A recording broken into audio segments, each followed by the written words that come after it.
This might sound a little dramatic, but we actually threw away every single one of our nonstick pans in our kitchen, and I don't even miss them.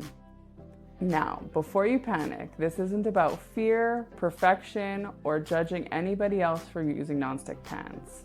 I just want to explain why I decided to get rid of them, what I use instead, and how to make it realistically work for your family. Hi, I'm Amanda, the NonTox Mama, and here I focus on practical non-toxic living with less overwhelm and more intention. So first, why do we stop using nonstick pans? For me, it started with learning about what nonstick coating actually is. Most nonstick pans use something called PTFE, which you probably know as the brand name Teflon. And here's the thing, when PTFE is heated above 500 degrees, it can start to break down and release fumes. Not something you want in your kitchen, especially around your kids. Then there's the wear and tear. I'm sure you're all aware of getting scratches on your Teflon and looking at it and being like, ooh, it doesn't look very nice, but that's okay. That scratch coating is going somewhere and it's into your food. The other thing I found was that I was replacing my Teflon pans all the time. They're very cheap, but I'd buy a 3-pack from Costco and have to keep buying them every 6 months or so because they'd be all scratched up within a few months. So economically, it wasn't making sense either. I also want to say clearly that this is a choice that me and my family made for ourselves. If you want to continue using nonstick pans, that's completely up to you. I would, however, caution if you're using ones that are scratched, just be careful and try not to scratch them because that can cause some issues with the coating going in your food. So what do we actually cook with instead?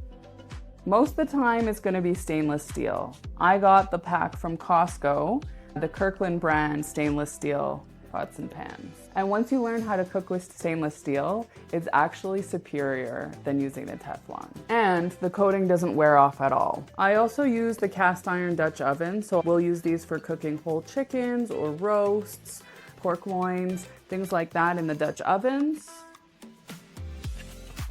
Even bread if I'm working on bread, and I also have a few skillets in cast iron as well. But honestly, my go-to is the stainless steel. Okay, so what is the preheat trick? With nonstick pans, you can throw in your food at any point and it's not gonna stick and there's no issue. With stainless steel, first you have to heat up your pan on medium heat for a few minutes. You'll know it's ready when a bead of water moves across the pan instead of sizzling. That's called the Leidenfrost effect.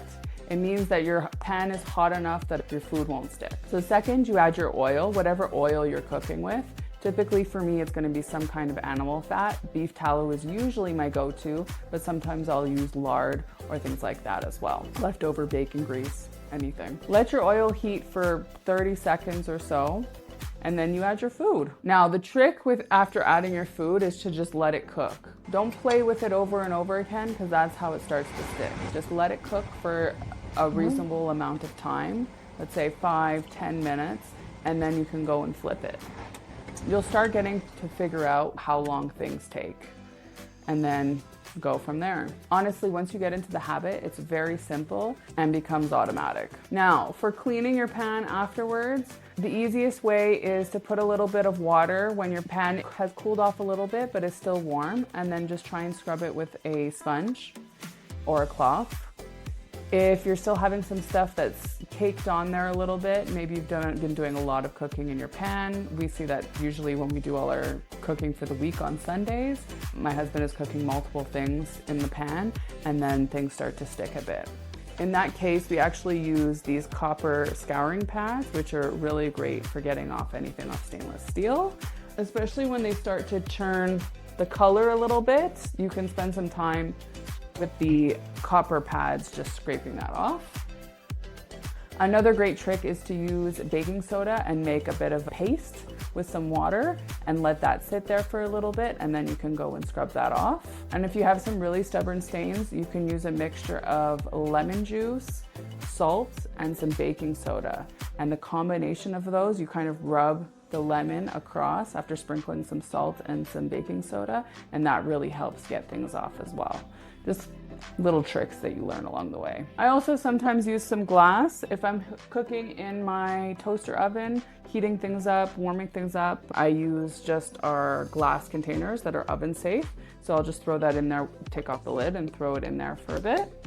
And I also have some glass casserole dishes that I'll make lasagna or pasta dishes, things like that. And then the other thing that I'll use is my Caraway muffin pan. I want to get some more Caraway pans and pots, but not in the budget just yet. So for now, I'm just using my muffin pan, which I love.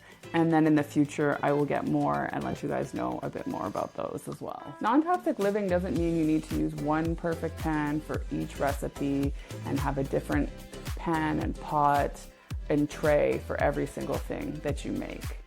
At first, I had just the cast iron pots, Dutch ovens, and we used those constantly because that was all we could afford from Costco.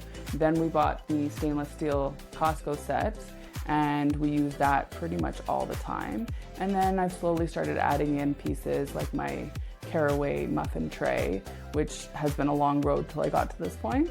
So I'm just slowly trying to replace things as I go, and as I learn more things, I change things out. Cost-wise, the Costco Kirkland stainless steel set was a great deal. It was about $300 for all the pots that I got. But we were shopping for a pot set at that time. We had never bought a pot set before. I had kind of a couple pots that had been given to me by my parents, and that was about it. So we really needed a full set, and we decided to finally splurge and get a pot set, and we looked into multiple ones. It was actually my mother-in-law who suggested we get the Kirkland one because she had been using those for years and she absolutely loved them. So we decided to get our own pot set finally, and that was the one we decided to get, and I'm very happy about it. And since before I was replacing my Teflon pans all the time, this has actually been more economical because we've had this set now for about 4 or 5 years, and I haven't had to replace anything. Everything is still in great condition, no problems at all. So I don't regret getting this set and not having to replace my pots all the time because they're all scratched up. If you're curious but not ready to throw everything out, that's okay. Start small. Buy one stainless steel pot or pan. Buy a cast iron pot or pan. Buy a ceramic pot or pan. Try one thing that you're very interested in and see how it goes. If you like it, then you can invest in more. You don't have to go all out. I'm sure you could find one at Winners for pretty cheap, or Costco. I do a lot of shopping at Costco. And if you're in a busy season of life and you're not ready to make that transition, maybe try using a stainless steel pot on the weekends when you have more time. Once a month, whatever it is. You can try and figure it out slowly and see what works for you and your family, and eventually you'll just get used to whatever you purchase, and I'm sure you'll love it. At the end of the day, non-toxic living is about making small intentional changes over time, not about fear or perfection. And honestly, this is one of those changes that just felt so much easier than I thought. Our food tastes better, our kitchen is calmer, and I'm not thinking about what's coating my pans all the time, which was kind of scary at one point. Trying to figure out if it was a scratch or not on the pot. Am I worried about stuff leaching into our food? I didn't like living like that. Let me know in the comments. Can you give up your nonstick pots? Have you already done so? Or are you not ready to do that yet? Let me know. And if you're looking for one small place to start, I've linked one pot in the description below that you can start with that's similar. Don't forget to subscribe. Videos come out every week. Thanks, guys.